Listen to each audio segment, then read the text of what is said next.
with $3 million. They say they will offer $3 million to stay and work with them solely. I said, I can't do that. They came back, 4 and some change. I said, I can't do that. They thought I was haggling.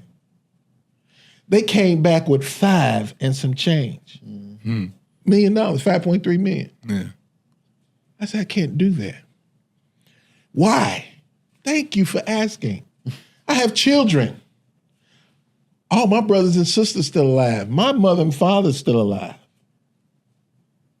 When you start getting to international operations, you start getting to other people who have millions of dollars and resources.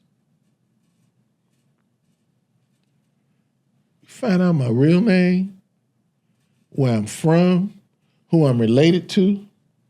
Try to leverage that against. Man, ain't no way, man. No amount of money is worth somebody calling me and saying somebody in my immediate family is dead, and there's a letter, a note, or some signed to me saying do A, B, C, D, or E. No. Yeah. Welcome back to the Elevated Podcast, where we're working our mind, working our conscience, and staying way, way elevated above the nonsense, man. Yeah. Got a very special guest in here today. But before we get into that, brother Harold, to the left of me, as usual. What's good, brother? What's good, brother? Back with another, Yes, sir. You doing all right today? Yeah, good, bro. Good, man. I'm looking forward to this one, too. I say it before a lot, but I wouldn't be bringing them on here if I didn't. But today is a little bit more special to me because we get to dive into that protective space and mindset. So, yeah, looking forward to today for sure. That's what's up. Yeah. Go ahead and tell them who we got on here, brother. My bad, man. We're going to roll into it. So we got, man, I'm going to do my best to edify this brother as best as I can. But I even, man, reading this off to y'all, this is still abbreviated to who this brother is. So we got Mr. J.C. Shegog in the building, man. Master instructor, 28 years of teaching firearms and tactics to military personnel, international military contractors, law enforcement. Basically, if you consider yourself a protector, man, he could have taught you and still can teach you the game. In that space, professional security, protection, 35 years of protecting people, property, data, and information with the way technology and stuff like that is now, man. It's one of the biggest spaces is being able to protect information, especially with growing in that space, man. Law enforcement professional, 17 years total. Out here, man, serving his community as a patrolman, SWAT operator and instructor, investigator and administrator, as a captain and assistant chief. Was also in the military, U.S. Army, 15 years total of service as a soldier and special operations. He provided training in communications and leadership to Americans and other international NATO allies, man. I say this part last just so we can dive into it a little bit more. It's the life coaching and the honor of POV coaching, Peace or Victory. Do you mind if we just start there? And we Sure. Just dive, all right, bet. Sure. So tell us a little bit more about that, because it says in here warrior coaching, and we all about bringing that dog out. So tell us a little bit more about that. Well, the warrior coaching, or POV coaching, Peace or Victory coaching, it's something that I've been doing unbeknownst to myself over the years, and now that I take a step back. I guess it was about 15 years ago. I took a step back and look at myself and say, hey, man, you already providing this type of service. Let's name it and let's put it out there. Mm-hmm. So I come up with Peace of Victory because I'm a martial artist. I'm 48 years in martial arts. I am a black belt in 5 different styles, and I'm a soke or a founder of my own style, and it's called Senya Na Kupimbanya, and that's Swahili for the art of combat. And I teach that. That's hard. Yeah. I taught it when I was in the military, and I taught it to SWAT operators as well as overseas contractors and our NATO allies in Afghanistan, Iraq, also in Abu Dhabi and Dubai. But that's where I get the peace of victory, because I tell people I'm a peaceful person. But if you don't allow me to be peaceful, I will seek the victory. So it's best to leave me alone. Let me be in my little corner, doing my thing, going Warrior about in my the business. garden type, Exactly. yeah. And with POV coaching, I coach from a dualistic foundation, what I call the individual, right? Not individualism, but the individual concept, meaning the indivisible dual, the inseparable two, which is the right and left, the good and bad, the head, the body, the flesh, the spirit, male, female, the indivisible duos that we exist in life. And when I approach it, a particular issue, a subject, or person, I make sure that I am prepared for both the good and the bad that's coming out of this person. So when I say prepare, pre means before, pair means equal to, and in my case, in my mindset, equal to or better than. So that is me being prepared. So as I deal with people, as I help them out, I want to make sure that I am touching on their individual, their indivisible dual, so that they can get a holistic coming about, affirmation, knowledge, awakening. These things will help them to solve a problem that's in their life. So the warrior coaching, it helps because you have in my outlook, you have the gardener and the warrior. It's a part of your indivisible duo. The gardener is the person that keeps the peace in the garden. He takes care of the peaceful place.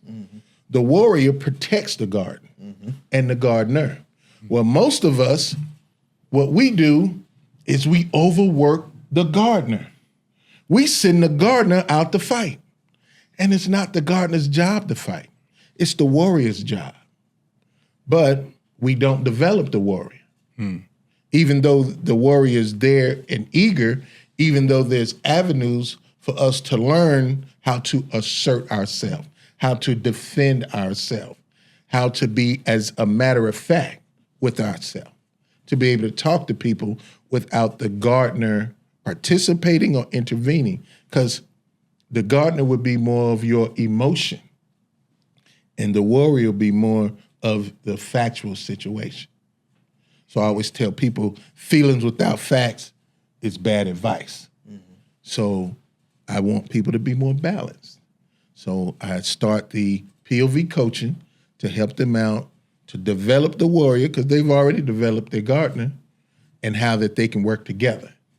And how the warrior isn't just a one-dimensional, one-sided, let's fight. No, the warrior help you assert yourself. What is developing the warrior under POV look like, if you don't mind me asking? Like, what does that process look like? Is there a physical process associated with it? Like, yes, it's a mental, physical, and emotional process. We have to encompass the mental, the physical, and emotional to help people increase their emotional intelligence. The mental and physical is getting the mind and the body to work together. A lot of times people, mind and body don't work together. So we go through exercises to get their mind and their body to start working together, and this will bring about a oneness. And when you have a oneness, you have what? Cooperation, you have unity. Now you can better get to a goal when you are unified, especially with yourself. Now, what does that look like? Because you said everybody's mind and body doesn't, you know what I'm saying, it doesn't work together. It's not unified. What does that look like when the mind and body is not together? It looks like addictions. Okay. It looks like, oh, I'm gonna get up and work out and don't. You've been promising yourself that. Oh, I'm gonna stop eating this or drinking that or smoking this and you don't. Okay. It's a disconnect. So we do various the exercises in order to make the body and the mind fuse together. And then once they start working together, you start accomplishing goals. Small goals, medium goals, large goals, short term, long term. And this would help build that warrior side, because now you are what I call breaking through or having breakthroughs. I like that. We always challenge each other to go through periods of discipline to help. I'm gonna say develop the warrior, since that's what we're working. Because at the end of the day, if you commit to not eating certain things, not drinking and exercising every day or running a mile every day, after a while, I realized towards the end of our last one, I was like, I'm literally out here not because it's the challenge, but at this point, this is just a part of who I am. This is a part of my schedule. This is a part of like what I've developed in myself. And then again, like you said, you start to accomplish other goals. So you start to see yourself be able to follow through on other stuff in your personal life too. You set those goals the same. Okay, I'm gonna chop it away piece by piece, all right? Like 1 mile every day. At the end of the day, 1 mile is not a lot of distance. Like it's not a lot of running for real. Sure it is. Especially for those who don't do it. I was about to say, depending on the person. All right, but I'm saying to a person who's in my physical condition, right? 1 isn't a lot, but 1 every day, regardless of what's going on in that day. And then at the end of the day, it's 30 at the end of, once you completed your goal. So it's just, like I always say, man, chopping wood, carrying water, waking up, doing the necessities.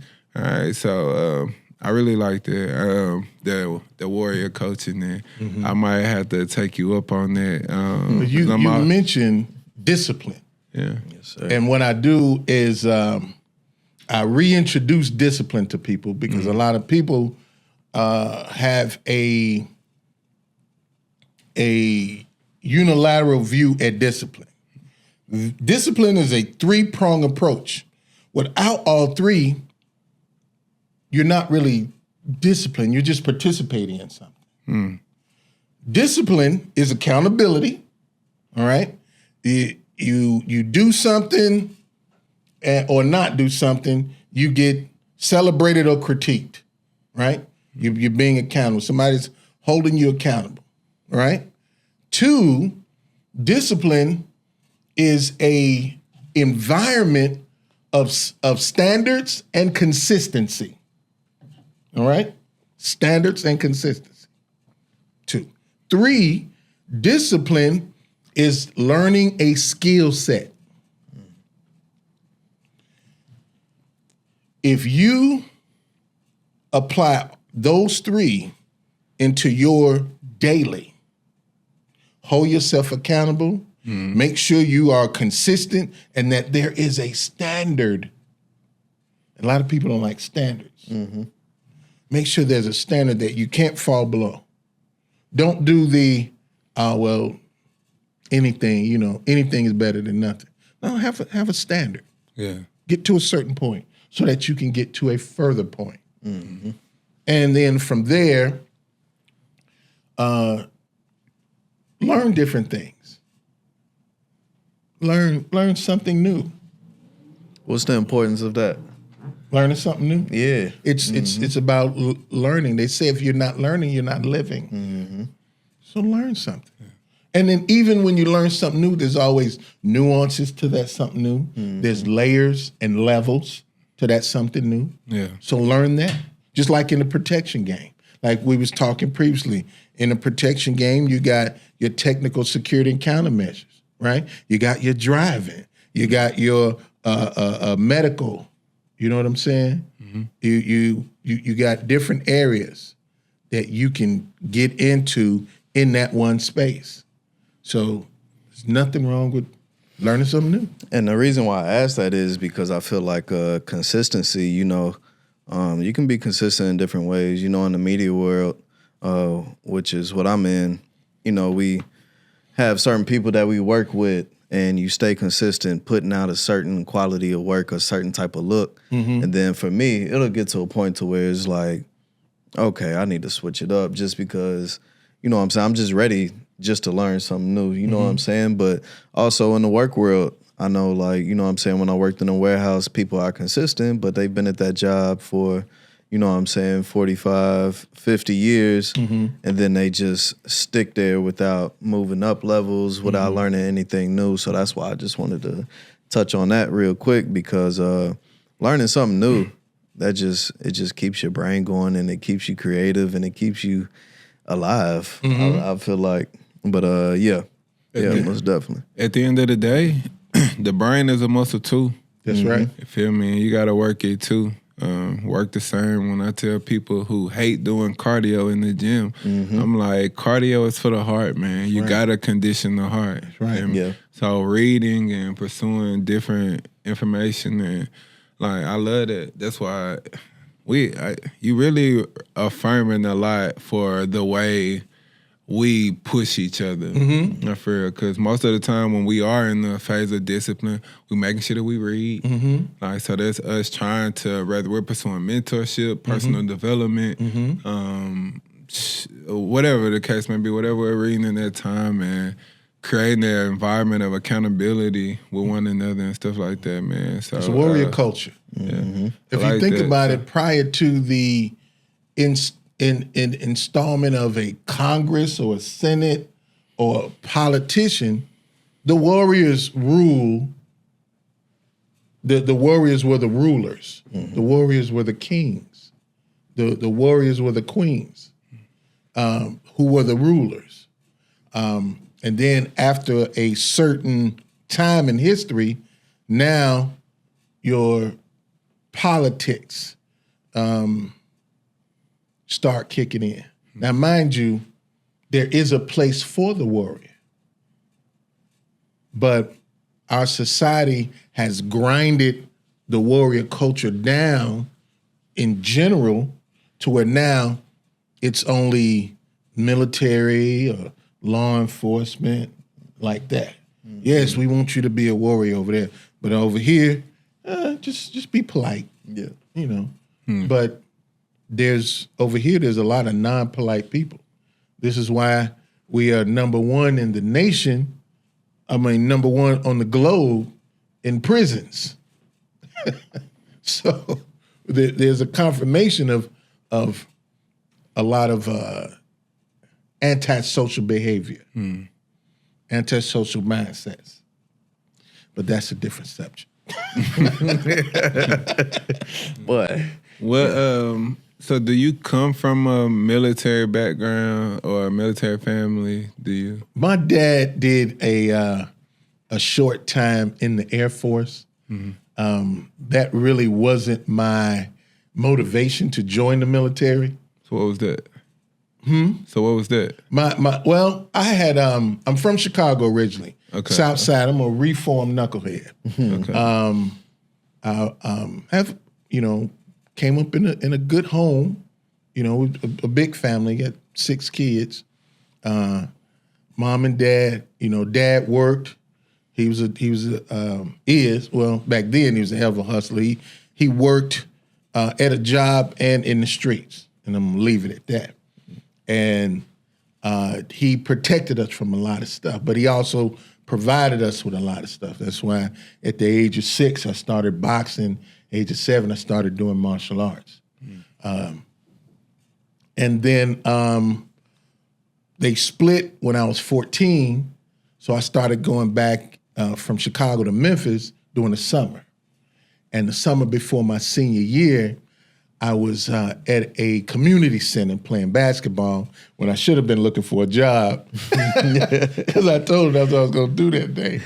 And when I went up there and played basketball, because back then that was one of my sports, and the guy that me and the little team I was with, we beat him like 3 times. He was upset, but street ball, you talking trash, and that was that, but it rubbed him the wrong way, and he got a little emotional, and he's telling me what he gonna do to me, and I don't want no trouble because I know me. I know what I'm capable of. I'm since 7. Yeah, I'm 17 now. Yeah, 2 years of martial arts. I'm doing math over here. I'm like, you finna. Yeah, so I've won boxing, boxing smokers and several tournaments in that 10-year span. And so I went and told the guy that was over the place, Mr. Roscoe, hey, Mr. Roscoe, this dude, you want to pick a fight? I want to fight. I like coming here. I want to be bad. So Mr. Roscoe went and talked to him. That didn't do nothing but made it worse. So now he really on my bumper, talking crazy and everything. So, I'm following instructions of what my parents always told me. Tell an adult, if that don't work, remove yourself. Avoid at all costs. So I left. Went home, and man, I started stewing. Like, man, ain't no, can I cuss? Yeah. There ain't no motherfucker gonna run me off. You know who I am? Yeah. And plus, young gangbanger, blessed by some of the originals in my area. Mm-hmm. And run me off, I'm an enforcer. Ego got the talking. Yeah, I'm an enforcer. Mm-hmm. So I got my brother and my cousin who lived across the street, put a couple of shotguns in the trunk, and we rolled on back up there. And when I got back up there, the place was filled, a lot of people. So I went down to the far end. I was a big gymnast back then too, tumbling. So I'm down there tumbling. I drew a little crowd, some kids, some girls, and he see me, and he came down there and started talking crazy. I said, man, go on. So my brother was waiting on a basketball game, and he came back. He said, man, they talking about jumping you when you leave. I say, for real? So when they was playing, they came down, and I was like, what's up? If we go outside, ain't none of y'all going home for dinner, so you might as well do what you got to do now. So he eased up on me, and back then they had this little move they called falling in your shit, where they lean and punch you. I already know. And I saw him getting close. So I stepped to the side when he started leaning and caught all jaw. Wow. Knocked him off his feet. His head hit that gym floor, cracked from here to here. Mm-hmm. Laying in a puddle of blood. Quick, because the head bleeds fast. Yeah. And the partners looked at me, and I looked at them, and we met. I broke one guy's arm and his ribs. I broke the other guy's clavicle and his arm and his jaw. And then me and my brother and cousin, we ran out, went to the crib. I finally got enough courage to tell my pop what happened.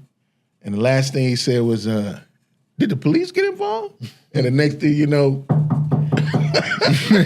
they involved man, now. it was up. They had the whole block shut down. Dang. So I ended up going to court, and I got a self-defense verdict, but in order to convince the judge, because the injuries was so above and beyond, because at first they thought I used a weapon.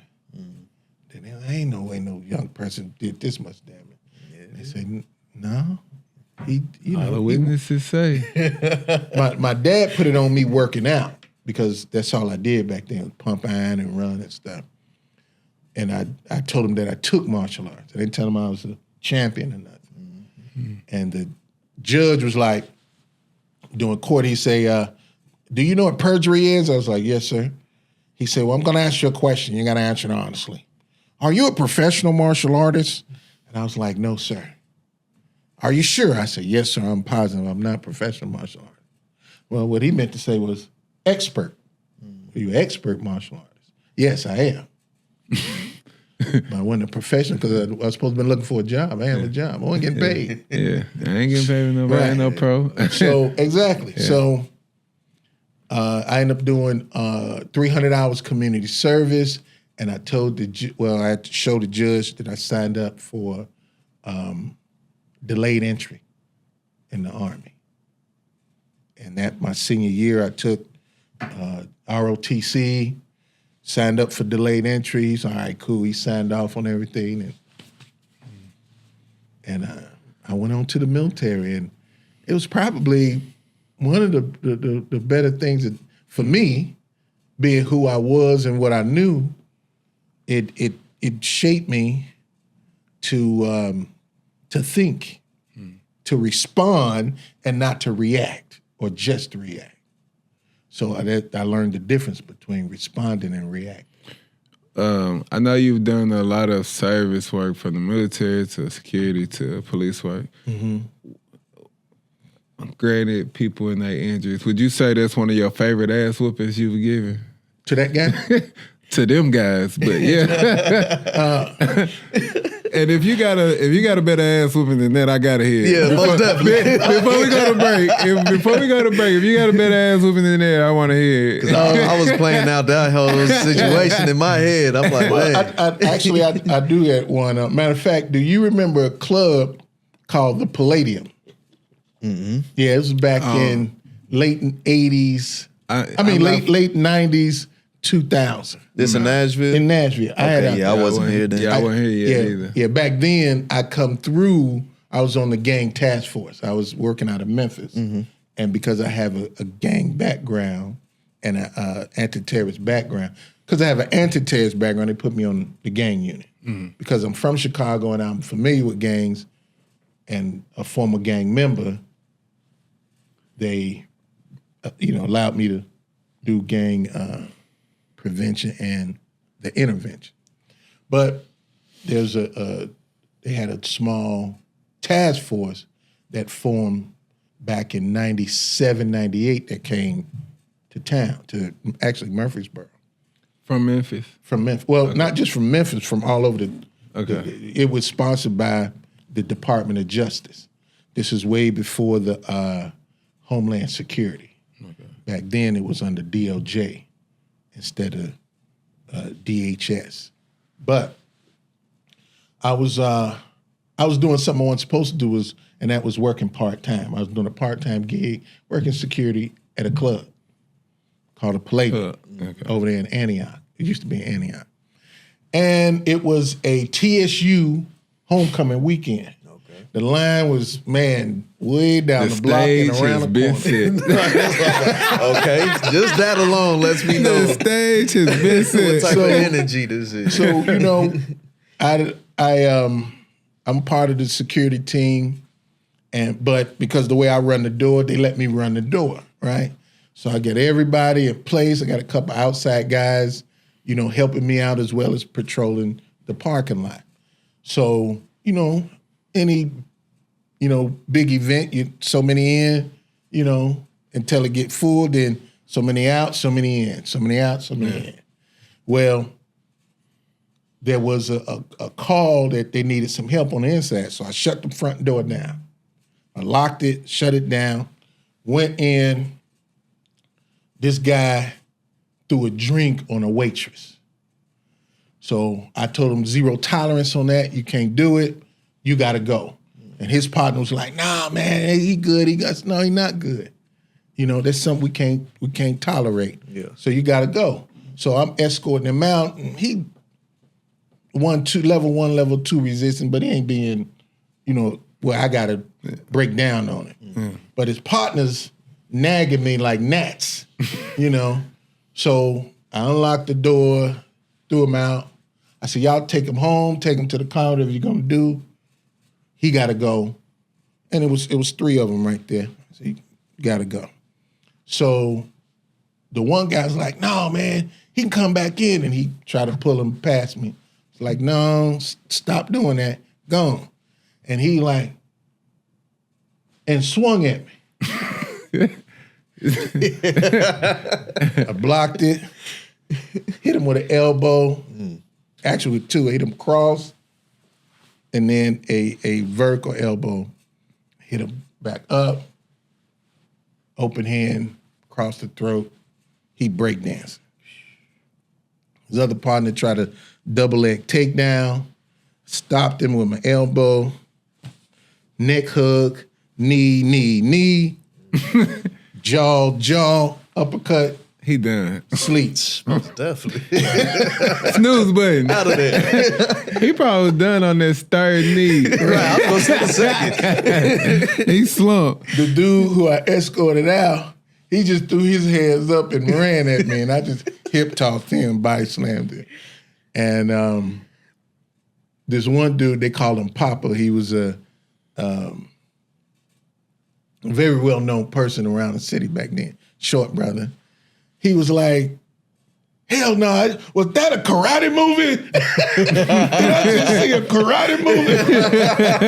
He said, they say you knew that shit, but you know that shit, don't you? And I was like, man, you crazy. He said, man. He said, man, I know shit gonna be cool now. Man, I know shit. Anywhere you go, you let me know where you working. I'm coming party over there. So that was when that kind of made its way, it was like, you know, cats always talk twice. Like John Wick. Yeah. For real. In real life. If it's gonna be one, I say more of an equalizer than the Wick. Okay. All right, I like that too. Yeah. I like that So, too.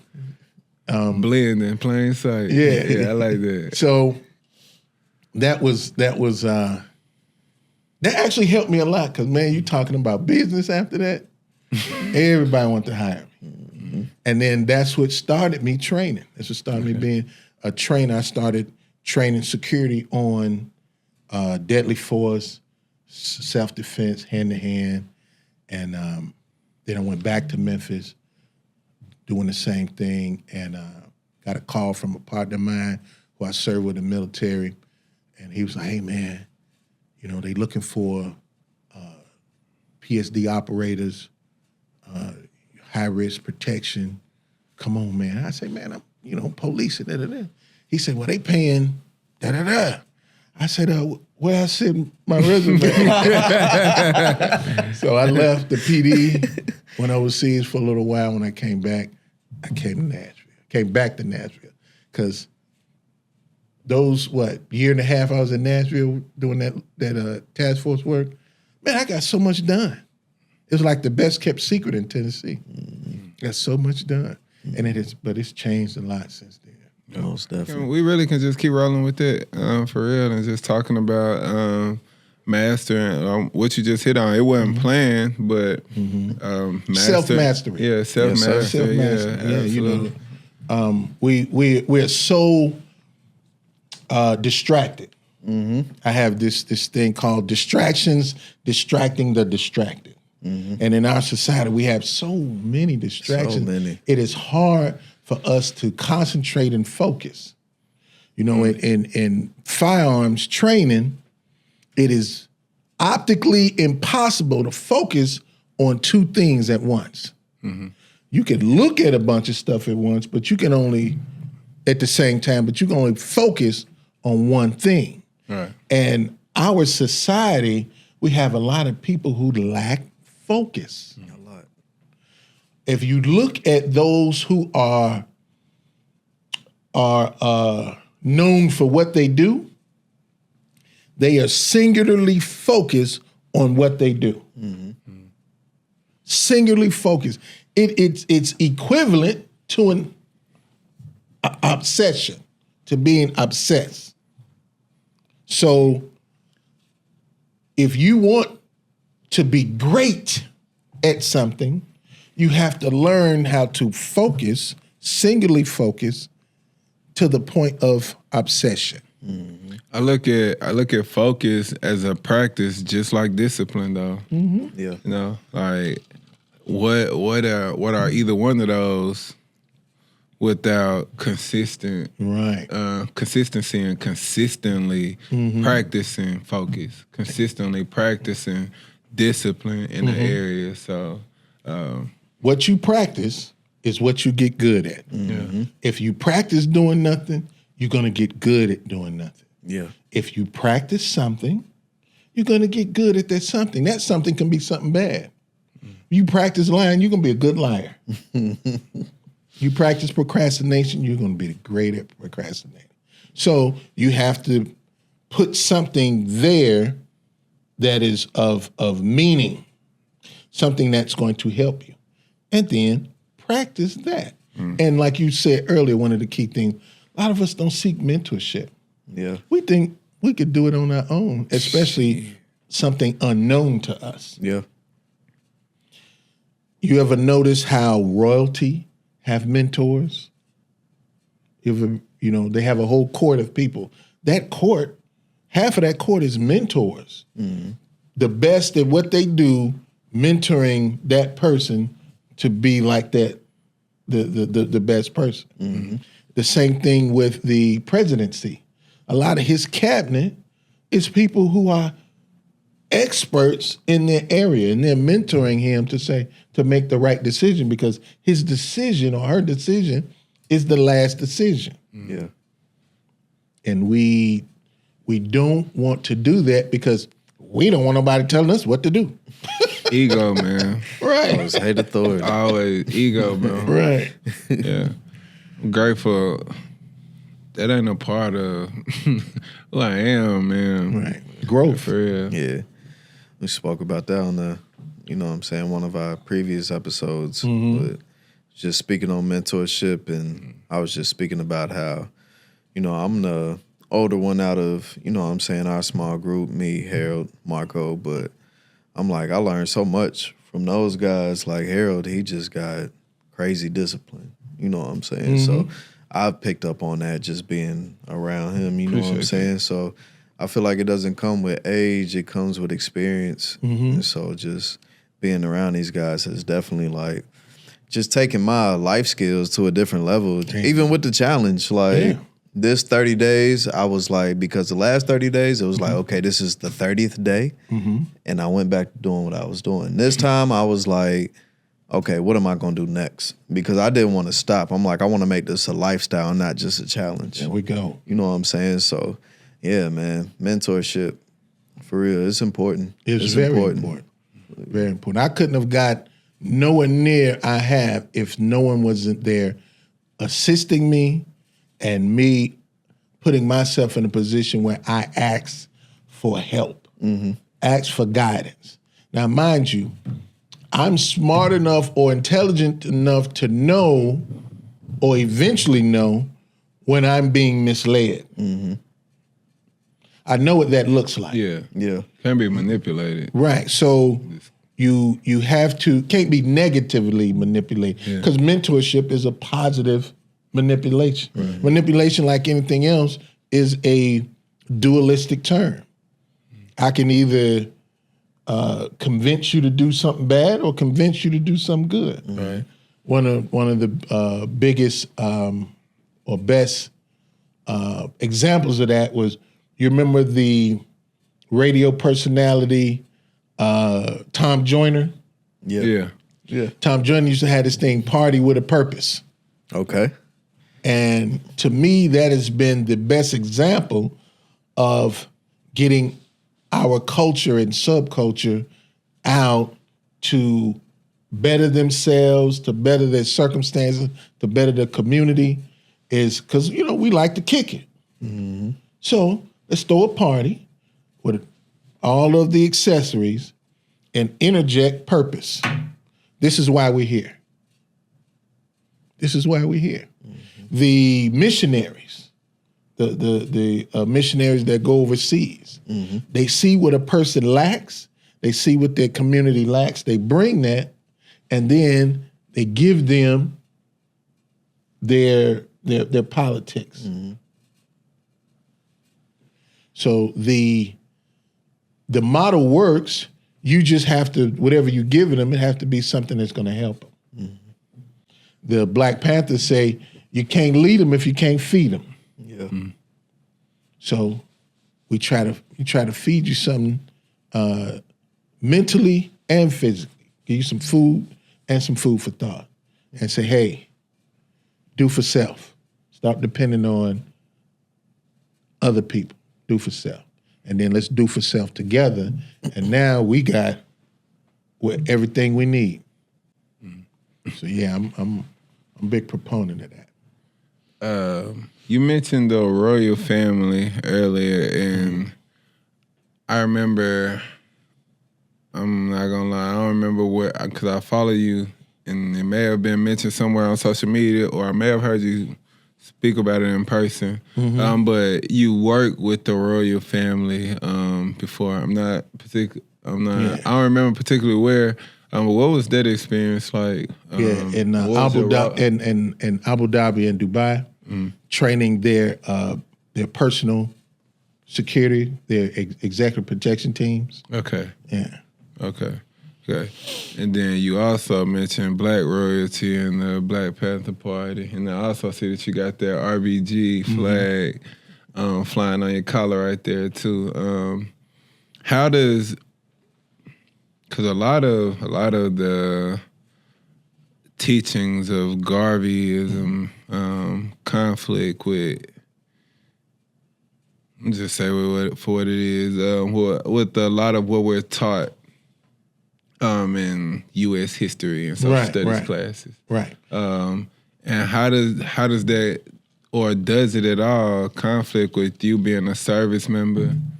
And really, and I'm gonna say a service member from all sides, like from law enforcement too. I did it the military, so you won't have to. I'm giving you some things that you can use that will help you along your way. Now, this is about to be a little heavy right here. lay it on. If you, let's just say you're into real estate, right? And you see a house that you want, and there's people living in that house. So you want the house, but you want the people too. So you go to the house, you take the people out the house and bring them to your house. Once you bring the people to your house, you rent that house out, right? You're making money on that house. The people working in your house for a long time, now they want to unionize. He was like, I don't care what you do, you're not getting nothing in this house. So now you get people starting to run away from that house. And when people run away from the house, sometimes his people bring them back, sometimes they get away. But the people that stays there, they trying to convince the owner and the kidnapper, hey, we deserve a part of this house. We helped build this house. There's additions to this house we helped build. We put panels on this house. We put foundation. Let us get some of this house. Ain't no damn way he finna let him get none of that house. Yeah. So if your goal isn't leaving the house, then you better learn the system of the house and maneuver to manipulate. Yeah. You get familiar. Once you get familiar, now you can move around the house. Yeah.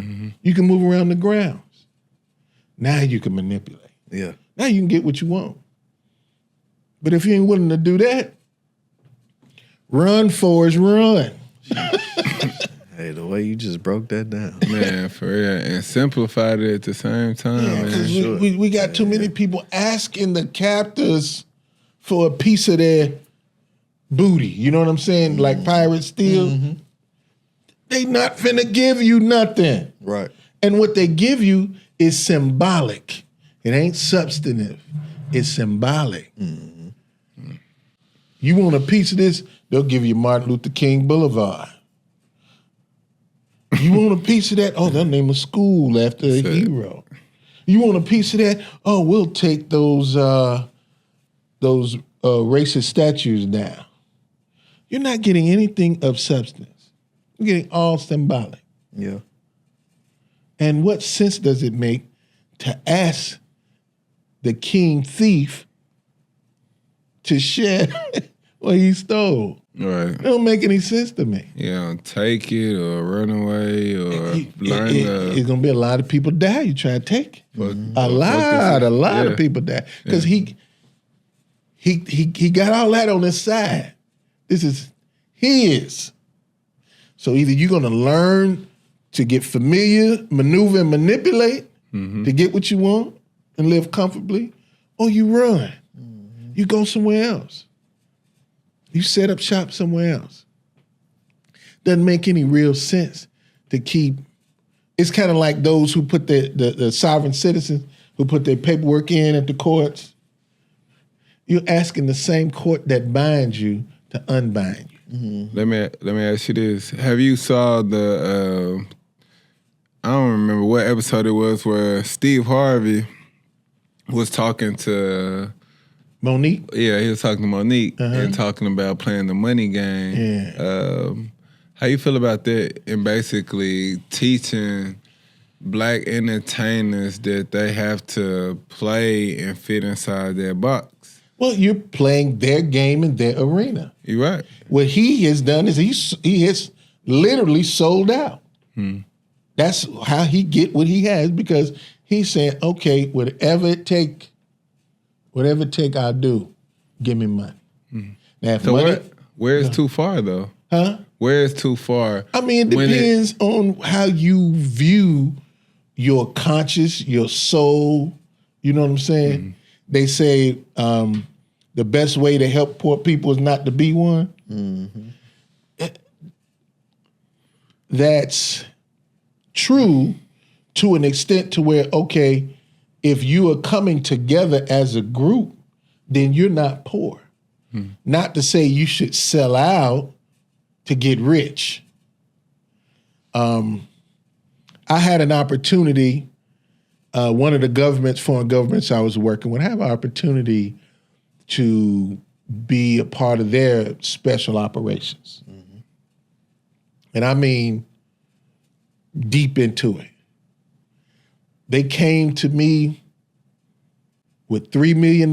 They say they will offer $3 million to stay and work with them solely. I said, I can't do that.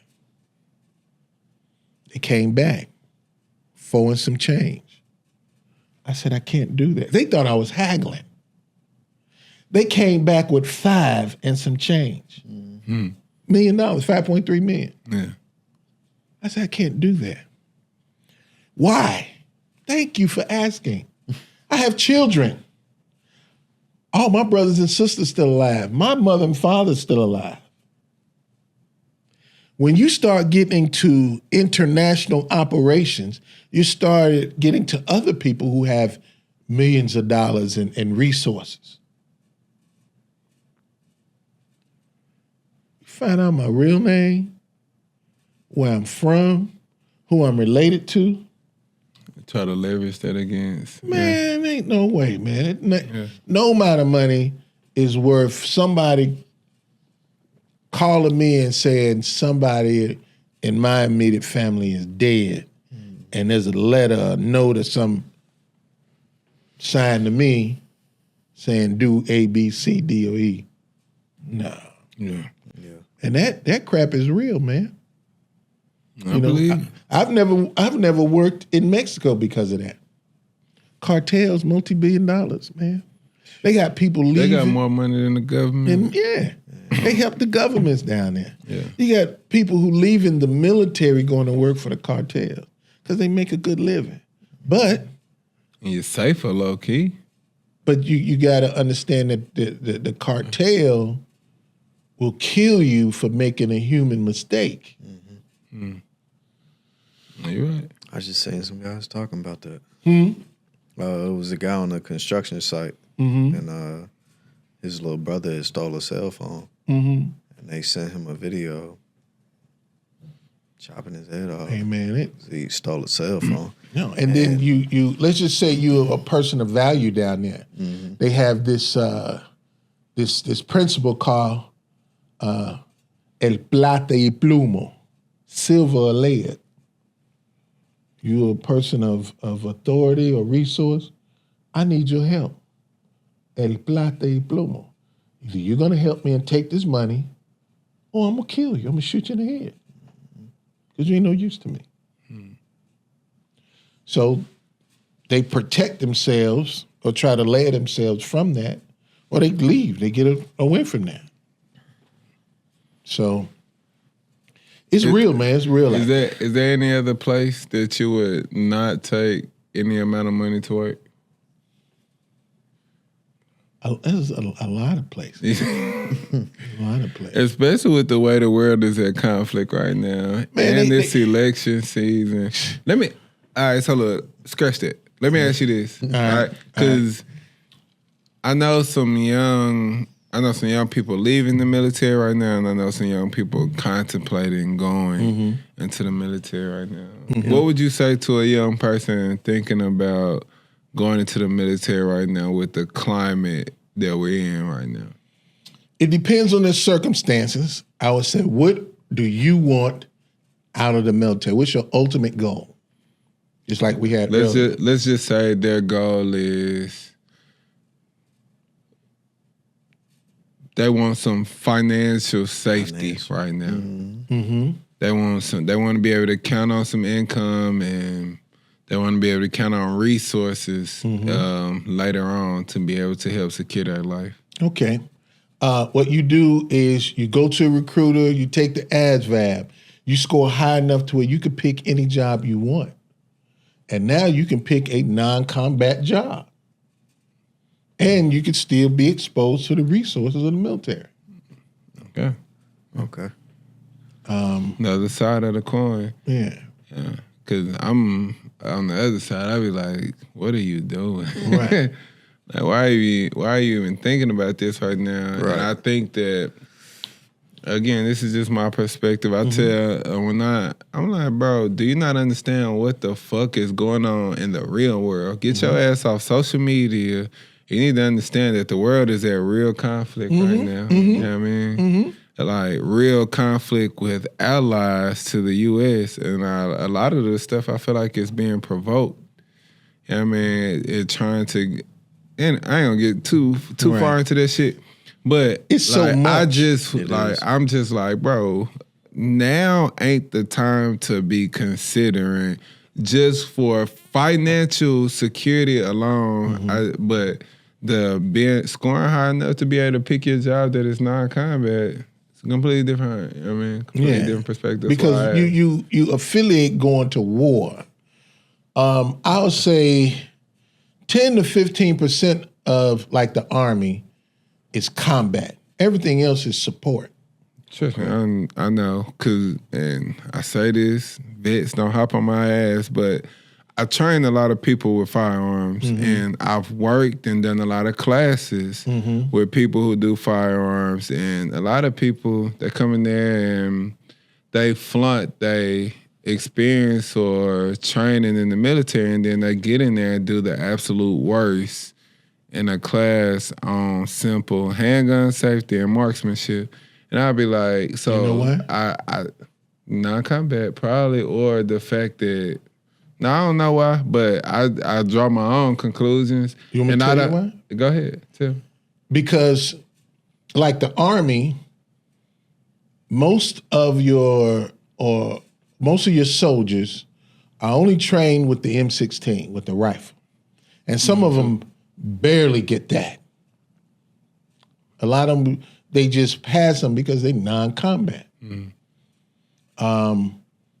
Officers, small combat units, fire units, special forces train with the pistol, and MPs train with the pistol. Those are the only ones. Those 4. I had a guy tell me he was military SWAT one time and came in there and shit the bed. And I'm like, if this is our military SWAT, Right.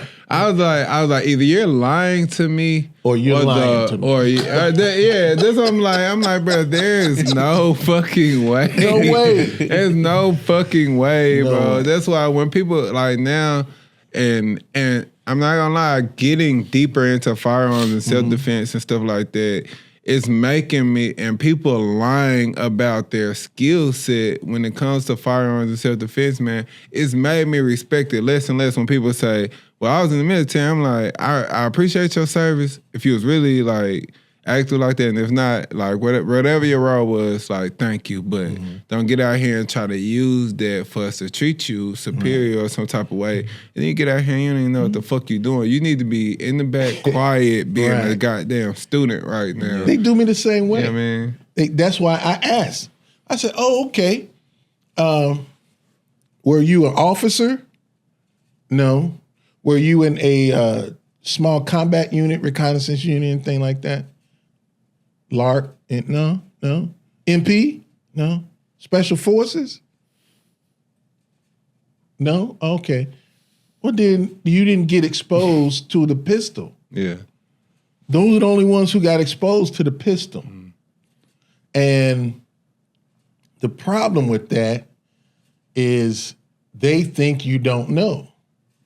So they try to use it. And then, like you say, they get out there and can't hit a broadside of a barn, don't know how to safely or successfully maneuver with the pistol. That'd be the big. I'd be cool if you can't shoot that well, but the safety be blowing me. I'd be like, bro, I'm about to kick you out of my class, fam. Like, Just use those key points when they say that, and put them in a box. Now, me knowing, even if they say, "Oh yeah, I was in a special operation." Okay, what did you do? What was your job? Matter of fact, one of my first big gigs in Nashville, they used to have a car show that goes to the fairgrounds. They used to have prior to either the flood or COVID. They used to have a car show that go to the fairgrounds. And this one guy, he had like $10 million worth of cars he bring in every year. And somebody told somebody, hired me to do security 24 hours for 4 days on these cars. And I'm hiring people with SWAT, special forces, and even SORT, correction SORT experience. what is SORT? Special Operations Response Team. Okay. Cell extractions. Okay. You know, the SWAT of the prisons and the jail. Okay. And I'm high. You know, I put it in the paper, because this was before social media got real big. You had put it in the local paper, classifieds, stuff like that. And man, I had all kind of people coming to the office. And they said, "Yeah, I was special forces in the Army." I was like, "Oh, military." I said, "Oh, really?" I said, "What's some of the places you serve?" "Yeah." I said, "Okay, which was your specialty?" They don't know that there's only 5 different specialties. And I'm like, "Okay. All right. Next." "I was on the SWAT team." "Really? What was your job on the SWAT team?" "Well, I was one of the guys who went in." "Well, what's those guys' names? What's the name of that position?" "Can you SWAT talk? anything within those realms.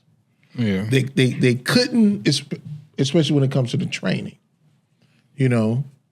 And it's like, okay, if you think I don't know what I'm looking for, that's an insult to me. Mm-hmm. If you think you can come in here and bullshit me, that's an insult to me. Mm-hmm. So I'd rather somebody say, look, I don't have none of that, but I'm willing to learn. Me too. That's it. I'm willing to learn. Anything you need for me to do, I'll do. Yeah. Yeah. I could work with that. But cats coming in there and lying and all this other stuff. And that what they do? Yeah. So knowing the environment is paramount to squeezing out your pretenders and your people who are illusion. Now I know we spoke a lot today on physical, you know what I'm saying, protection and things that, you know what I'm saying, we can do as far as that. But as far as cyber, you know what I'm saying, cyber protection, cyber warfare, how can we protect ourselves? Because I feel like it's becoming more prominent. Like, you know what I'm saying, just as the years go by, cyber warfare is just becoming more and more, you know what I'm saying, of a thing. Right. From identity theft to, you know what I'm saying, just data collection, you know what I'm saying, overseas, grabbing our data, things like that. What can we do to protect ourselves just in the cyber world? Well, one, do not operate in cyberspace. Okay. You can't get hit if you ain't in a fight. You know what I'm saying? All right. That's one. But if that's not an option, then there are different secondary means of services that let you know when your name come up in certain places or your data. Do not open emails that you don't know that person, regardless of how tempting it may be. Don't open no emails from nobody. Don't go to no links. It's best to, if somebody is sending you something about a service or a product, don't go through there. Come out of there, go through your search engine and look up that product and go that way. But don't open it from the email, because as soon as you click, you're allowing them into your system. You allow them access to your IP address. You're allowing them. And they even getting slick with the text messaging, because I was about to say I don't even answer. Right. I don't even answer numbers. I don't know. And that's but the next thing. They'll send a text to you. Hey, this is USPS. You know what I'm saying? Post office. Yeah. Hey, we got your package, and send you a link to track it. I ain't even ordered nothing, Right. but you gonna click on it just like, hold on, have I ordered something? Like, That's one of the things that, like we were mentioning previously, that intrigued me about TSCM. Like, it's just about being bugged through various ways, email and stuff like that, and really made me want to start to understand that space to help with the prevention side of it, not to necessarily be able to provide the service. Like, like I said, I don't want to be ignorant to different ways that I could be subject to being a victim of, something like that. Yeah. I'd rather be on the winning side of that, most definitely. So intelligence, seeking intelligence. Yeah. Awesome. And it happened so fast, man. It happened like that. Like, people lose everything. By a click. Man, oh my gosh. By a click, bro. It's crazy, bro. For real. And I also wanted to hit on, we were speaking earlier before we got to recording. We were just talking about social engineering. You mind speaking on the ostrich effect? Yeah. Well, in social engineering, it's basically people getting you to do something that you shouldn't be doing or that you don't want to do. Okay. And that's a part of the cyber thing as well. It's huge in the cyber world, social engineering. But one of the other things that they use within social engineering is cognitive biases. And there's several different ones. One of the ones that we talked about earlier was the ostrich effect. And that's basically when an ostrich bury his head in the sand. When you ignore the things that's around you. If you have a phone, a tablet, or a TV, you know that people are getting robbed. Yeah. They're getting snatched. They're being trafficked, whether for sex or organs. People are getting killed. All kind of dastardly things are happening around us. And a lot of us choose to ignore it, which is the ostrich effect. I come up with this this slogan, and it's when you bury your head, you leave your ass in danger. You leave your ass straight up. Straight up. Nah, straight up. So I like that. let's not do that. Let's face this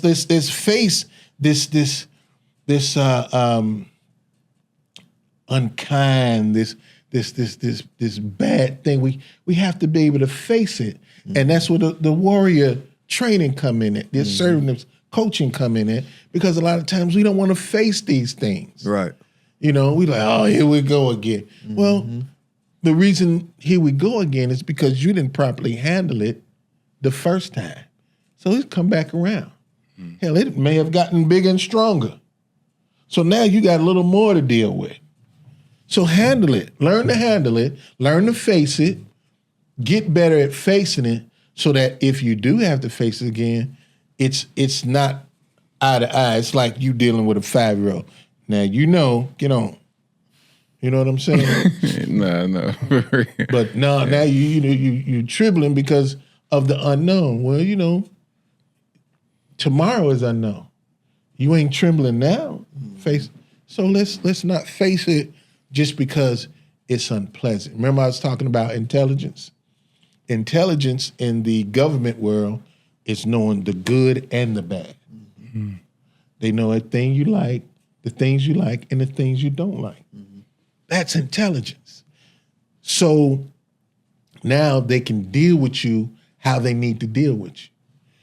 You, being an intelligent creature, need to deal with the things you like and the things you don't like in order to be considered intelligent. If not, it's like a adolescent mindset, like a child. I only want what tastes good. I don't want something that's good for me. So facing things you don't like is just as good for you. It's even better because now you get better at confrontation. You get better at disagreements. You get better at issues. You get better at conflicts. Go ahead, sir. Really? Because I feel like I know our timing and we're creeping up on that hour. So I got really a couple of things. So one, whichever one of these cameras can see me, I'm pretty sure it's that one. Yeah. I want y'all to hold me accountable to this. I want you to create one of your most, and I don't want you to think about it with the common man in mind. I want you to think about it in a for real warrior concept and mindset. Create something to put me, and I'm gonna get a few guys that I know resonate with Sheba and what it means to identify as a warrior. All right. And I want to go through it, and I want to document it, and I want to show that struggle. I want to show what it looks like to go through that process with you, too. It's good marketing for you, too, but it's also showing the discipline that comes in with being a warrior. It shows the struggle that comes with being and conditioning. I really would like to show that struggle side of it, too. But I know me, and I'm a dog, and I know a lot of times people design shit with a normal person in mind, and I be smashing that shit if I just calling it what it is. I'm being honest. Right. I go through classes, I go through trainings and shit like that, and even the shit that they be like, this is the best part of the most intense part, I be like, this shit slight work. Right. I was the same way when I was in the Army. So I want you to put something together that can push some guys that's really, really to identify with that man that's in the mirror, to be a part of some real accountability around some men that's desperate to be men in a society that's coaching us that masculinity is toxic. You feel me? So it's crazy to do that because I got something. It's called MOA. Come on with it's called the Men of Action. We need it. I know we need it. And I typically sometimes wear the T-shirts. I've been doing it, and it's basically a combination of combative martial arts, SWAT, special operation training, hostage rescue, all of those. Let us know the tab. Let us know how long it's gonna be so we can free our schedule, and the members gonna show up. That's all I'm gonna say is the members gonna respond. Like we always respond, and I really look forward to being a part of something like that for real because it's only gonna amplify. You feel me? Who we are, what we trying to be, and what we trying to do for real. So I want to be a part of it. Okay. Yeah. We will etch out some time and put some, categories and stuff together. Like for real, man. Let me know the amount of ammo, the amount of time, the amount of whatever it is. Like, we love to be a part of it for real. Not for real. Jeff, I feel like I cut you real quick. What did you about to say, bro? I'm listening. Men of action. Yeah. I like that. For me and the other people that may be listening that haven't been, really just developing themselves in a protective space, what's the best way for them to start? You know what I'm saying? Like, is it how do you even know, like, what pistol to choose, like, what to shoot when you're at the range? Like, how do you get to a point to where somebody that's just starting out can get to a point to where it's like, okay, if we're in a real situation and I need to protect my family, I know I can do this. Like mentorship. Hi, JC. Mentorship is if you're entering into an arena that you're unfamiliar with, then you need to contact someone who is successful in that arena. They have that saying that beware of old men who is still alive in an area where men die young. And I'm not just still alive, but I still have my faculties to a degree. I'm still human. I'm not a machine. I do have a point to where, I put you on the news, but I avoid that. I avoid that because I have people I love. I have people I love to be around. I've worked in prison before. That ain't nothing but the new slavery. The 13th Amendment says that. Yeah. So I'm not volunteering for slavery. So I am self-control. I'm not remote control. You're not going to be able to do anything that's going to put me in a position to where I volunteer for that. Now, mind you, like I say, I will make you famous. But I speak legalese. I speak the language of the courts. I know the TCA code for self-defense. Yeah. I put you on a T-shirt, go to court, and be back at home. So for those that doesn't have a realistic idea, all they have is a TV or movie reference, then you need to get with someone that has a realistic reference. Yeah. And from there, now, because like I ask people, what's safety to you? What's safety to you? What do you think safety is? That's a good ass question. Safety is being out of harm's way. What do you think safety is? I can only give my personal experience By all means. and definition, but safety is a complete state of relaxation. But I can't identify a place of safety Gotcha. that I have. Right. Even at home, I'm Right. always I don't care where I am, I'm always in a consistent state of ready. No matter to what extent, no matter whether it's white to Right. red, god damn it. Like I'm always in a consistent state of ready, but it's just like, You I said feel it like- without saying it. Let me tell you what safety is. Safety isn't the absence of harm or danger. Safety is having the knowledge, skill, and ability to survive harm or danger. Okay. Yeah. You are safe wherever you go if you have this knowledge, Yeah. skill, and ability. A lot of people are able to do it, but they don't have the knowledge or the skill. Because I feel like it's, you know what I'm saying? People grab a pistol, go to the range, you shooting straight, you standing still. But if you get into a real life situation, you know what I'm saying? Like, Well, I see, feel like. there's levels and layers. Right, right.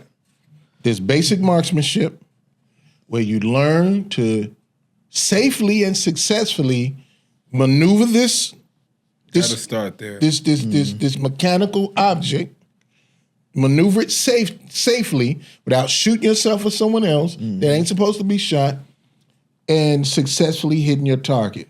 That's level one. And depending on who that person is, it takes time. I understand you've seen it on TV a million times, seen it in the movies 2 million times. A gun is not a natural object.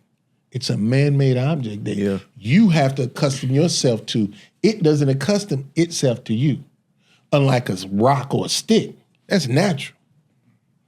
But a gun, there are rules to it, right? And there's things that you're going to have to develop in order to be successful in it if you want to get to the next level. Now, the next level is defensive shooting. Defensive shooting is responding to a stimuli. Oh, danger! And then responding to that danger. Now, there's various ways to respond to that danger. Yeah. Right? That's defensive shooting. Then tactical shooting. Tactical just means that the environment is changing. Now, you have to change with the environment while seeking the threat. Now, it's not defensive, it's offensive because they started it. They entered into your area.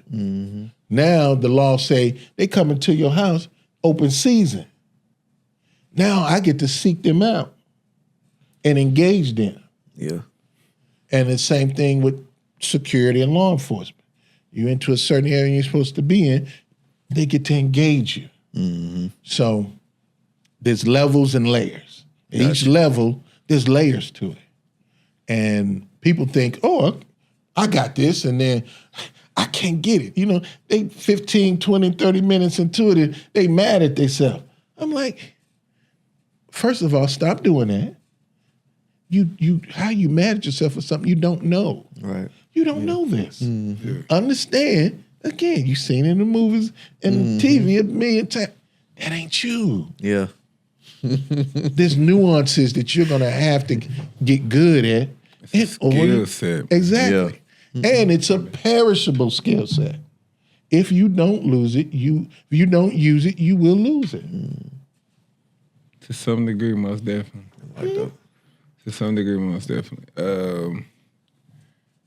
I think that, like you spoke on earlier, it's that ego that make us feel like because we're a man, we got a pair of nuts, and it's a woman and or a baby associated and we the man of that household or that situation. We deem ourselves as protectors, but in a real situation where potential tragedy, may strike, whether it's a person with a knife or a gun, a goddamn baseball bat, or they swinging goddamn canned goods in a bag. You feel me? Like, are you trained and conditioned mentally and physically to handle that type of situation, man? And handle it successfully. Yeah, and handle it successfully and lawfully to where your ass ain't finna end up in jail by trying to protect your family. Right. And or yourself, man. That's right. Oh, I wish we had more time because I really want to dig into the mental aspect of that. Yeah. I ain't gonna lie, The emotional intelligence is, man, once I teach them the physical skill, usually I deal with the mental and physical in the beginning, and then when I start teaching about laws, then I start teaching about emotional intelligence. Yeah. I'm telling you, put it together and we can turn it into a part series where we're going through that mentorship and that warrior training for real, to where I'm sure that coaching and stuff like that will be a part of it, and it could be on display. Right. We can put it on display. I'd really love to go through that because I don't feel like we talk about it all the time. After high school, for most men, most of the time, you compete in some type of middle school to high school sport or some type of club or something like that. Right. After that, after high school, where are you challenged or pushed as a man?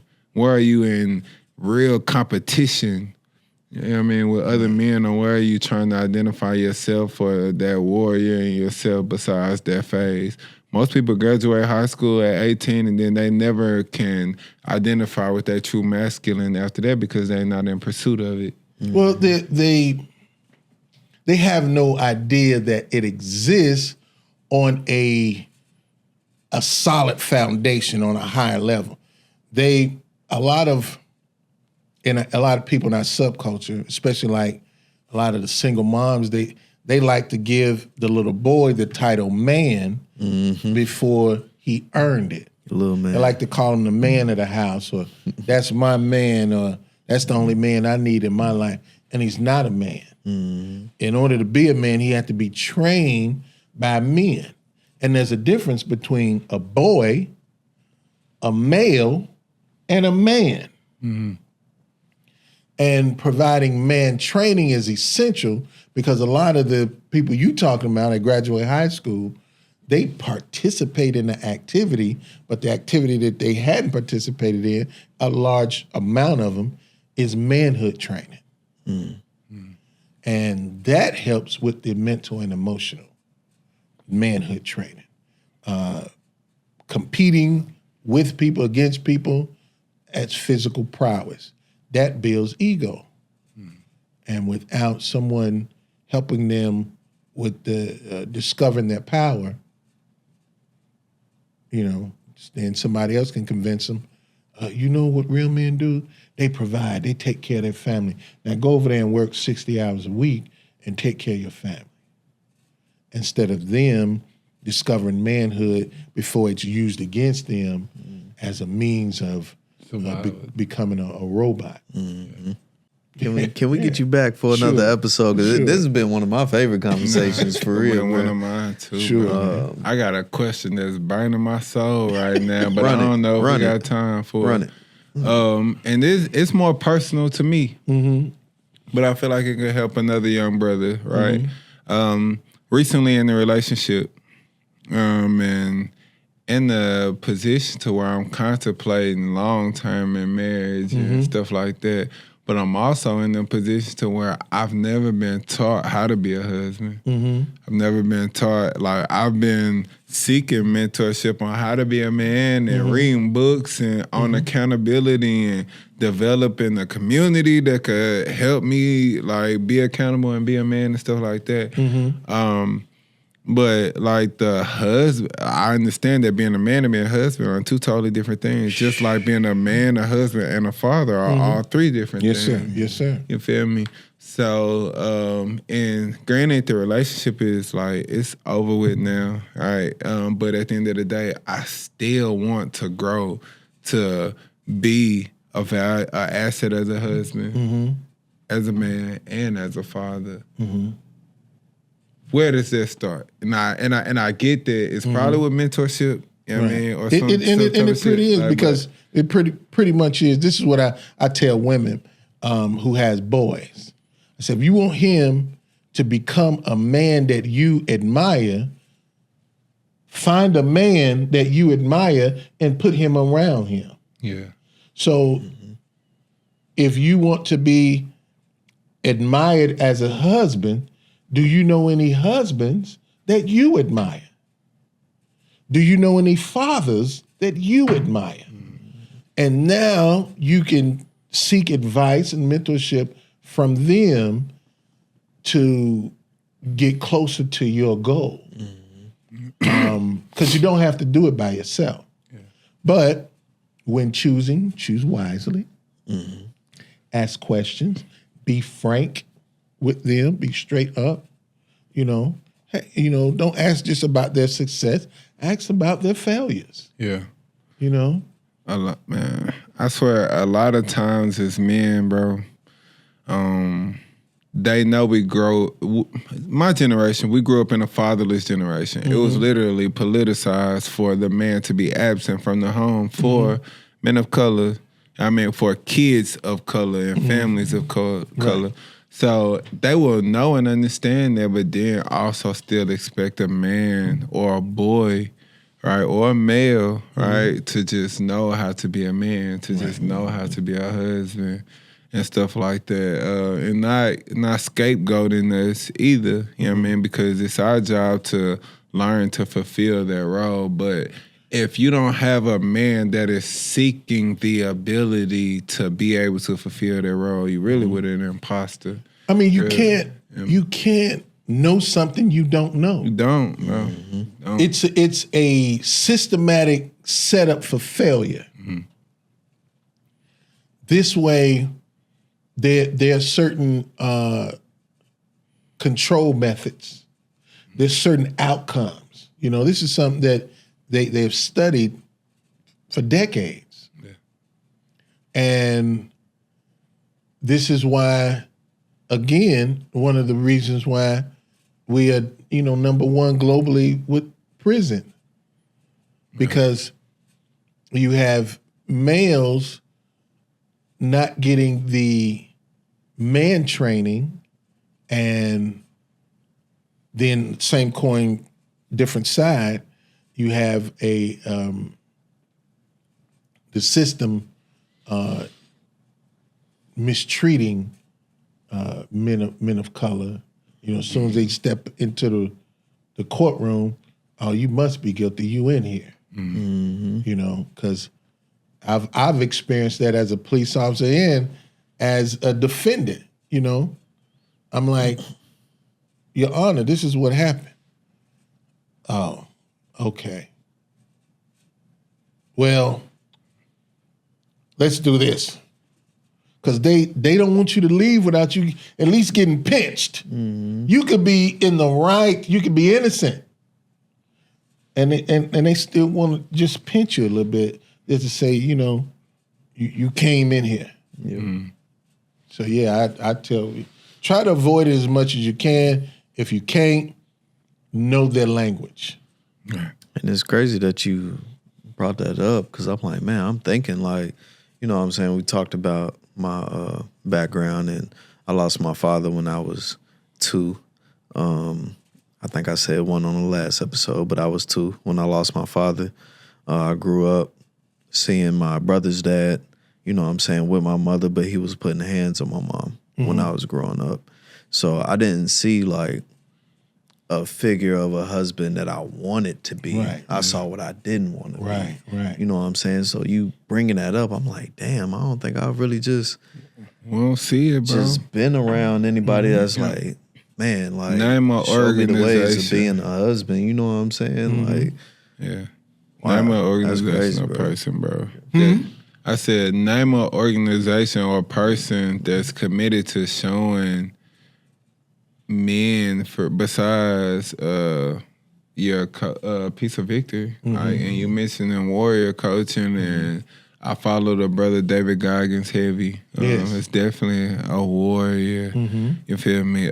He helps me with a lot with mental conditioning and being able to choose and go the hard route. But outside of that, like for real, and at the end of the day, that's still motivation. And even he'll tell you that what the fuck is motivation? Right. It's fleeing. Right. You feel me? Right. So he like at the end of the day, we don't have too many people putting application and resources behind coaching and teaching young or older Black boys or males how to become Black men, Black husbands, and operate in that space. Like for real. I made up my mind day before yesterday that I really want to do. I'm gonna just sit in front of these cameras and talk about who I feel like I was to the woman that I was last. Like, and how do I feel like I grew and where I feel like I fell short.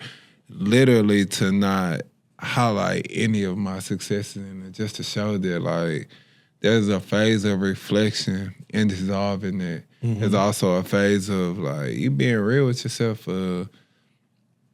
Was I the man or was I trying to be a man? Yeah, I mean, like for real. I like that. We're gonna have to make that I really look forward to it, bro. Like I sure. want to do this shit ASAP. Like, For sure. No, for like, real. because I feel like it's also a part of healing for me. You know what I mean? It'll be a part of me being able to move forward and potentially help her move forward too. I totally understand that. Yes, sir. You know, But yeah. my situation too, bro. But yeah. Elevated never hated, man. We're running out of time, I'm pretty sure, man. JC Shegog. Hey, man, I appreciate you. Hey, man, I appreciate the invite, man. Yeah. No, for sure, man. This has been one of my, like I said, it's been one of my favorite conversations. We definitely got to get you back Yeah, on come the show on. for sure, I'm man. ready. I'm ready. We've talked a lot from physical protection, cyber protection, you know what I'm saying, what it takes just to not stay out of harm's way, but be prepared when harm does come your way. So, That's right. you know what I'm saying? Definitely want to see you back on the show, man. Yes, sir. I Warrior appreciate training on the way. Nah, for sure. Warrior training on the way. Yes, Part sir. 2 with Mr. JC Shegog, man. Men of action. I need that. I'm there. We on the way, man. For sure. Would you like to close out with anything real quick? Or hit them with anything before we get out of here? Man, I appreciate you all allowing me to come onto your platform. I just want the people to understand that, you know, this thing we call life, it's about, you know, choices, options, opportunities, you know. So whatever you choose, try to follow through, try to get better, and go to the next phase, because a lot of times we don't want to give up because we don't like it or get hard. Push yourself through, even the parts that you don't like. Now, if it's unhealthy, then I understand removing yourself. If it's unhealthy, I understand removing yourself. But other than that, push yourself through, because that builds character, and you'll get so much closer to actual success. And that's it. Yeah, man. Back with another one. Today was a great one, man. I'm gonna say it forever. Elevated, never hated. Staying way above the nonsense, man. Me, Harold, you know, Jeff, Mr. JC Shegog. Back with another one, man. Appreciate y'all love.